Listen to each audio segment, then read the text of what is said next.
हरे कृष्ण ग्रंथराज श्रीमद् भागवतम की जय। श्रील प्रभुपाद की जय। श्रीमद् भागवतम कथा रूप अध्याय 115 उषा और अनिरुद्ध का विवाह 10वां स्कंद। बलि महाराज के 100 पुत्रों में बाण सबसे बड़ा था। वह शिवजी का महान भक्त था और स्वभाव से उदार, बुद्धिमान, सत्यवादी और वचन का पक्का था। वर्षों पूर्व उसने अपनी 1000 भुजाओं से मृदंग बजाकर तांडव नृत्य कर रहे शिवजी को प्रसन्न किया था। जब शिवजी ने उससे कोई वरदान मांगने के लिए कहा तो उसने शिवजी को अपनी नगरी सोनितपुर का रक्षक बनने का वरदान मांगा। क्योंकि बाणासुर को शिवजी की ऐसी कृपा मिली थी, इसलिए इंद्र आदि देवता भी उसकी चाकरी करने की प्रतीक्षा करते। बाणासुर, बलि महाराज असुर थे, असुर कुल में जन्मे थे। तो बलि महाराज के 100 पुत्र में सबसे बड़ा जो था वान, उसको बाणासुर नाम से पुकारा जाता था। तो बाणासुर को शिवजी की ऐसी कृपा मिली थी, इसलिए इंद्र आदि देवता भी उसकी चाकरी करने की प्रतीक्षा करते।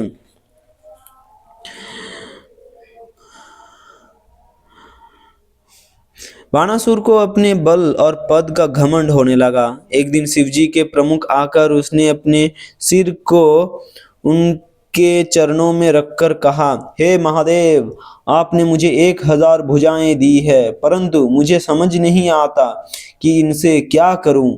एक बार इनकी खुजली मिटाने के लिए मेरे मन में दिग्गजों, चारों दिशाओं की रक्षा करने वाले अति बलशाली हाथी से युद्ध करने की इच्छा हुई और इसलिए मैंने अनेक चट्टानों को मसलकर चूर चूर कर दिया।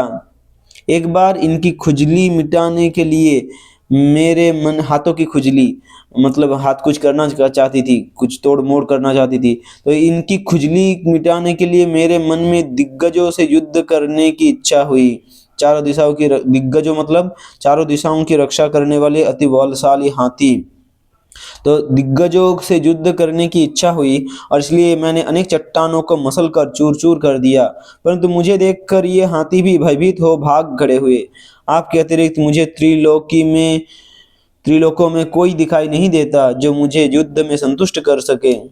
ये सुनते ही शिवजी क्रुद्ध हो गए। उन्होंने कहा, अरे मूर्ख, शीघ्र ही तुम्हें अपनी टक्कर वाला कोई मिलेगा और वह तुम्हारे अभिमान को चूर चूर कर देगा।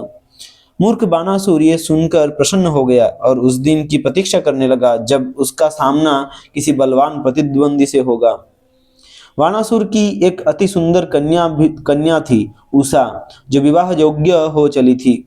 एक दिन अपनी सखियों के साथ सोते समय उसने एक सपना दिखा।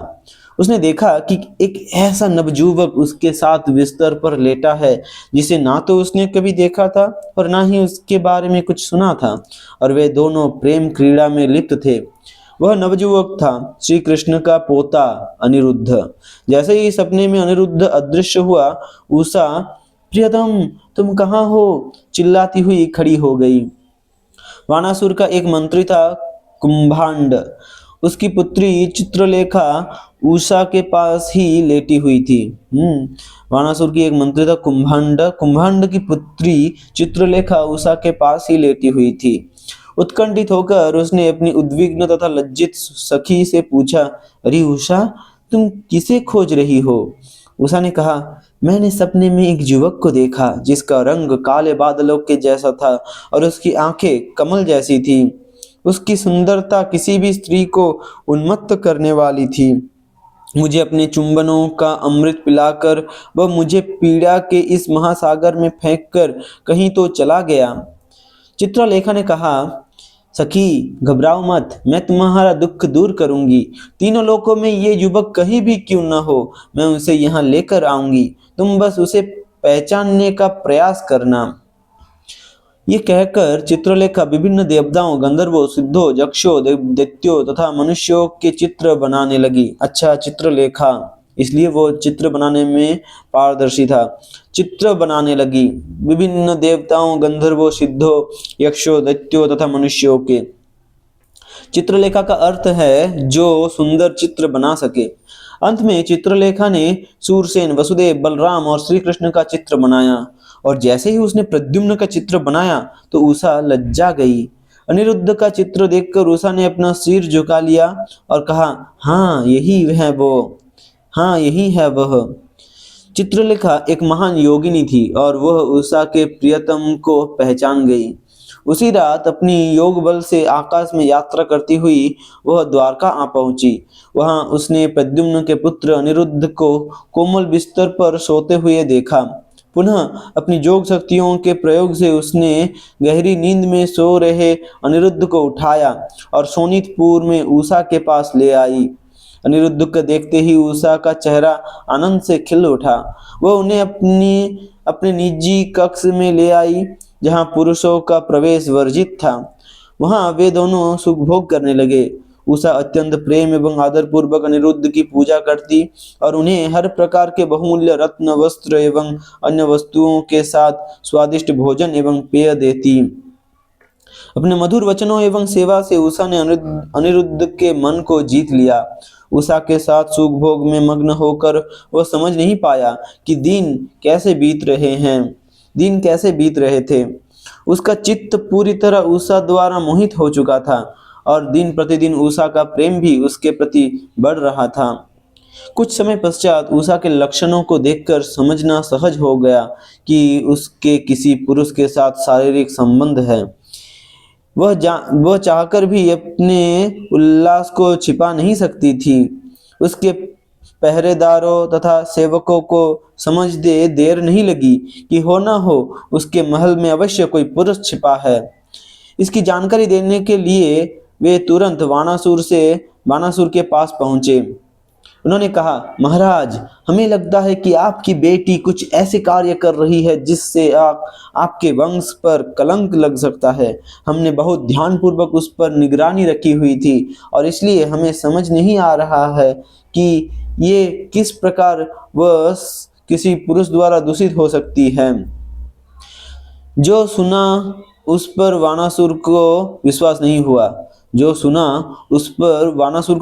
हुआ।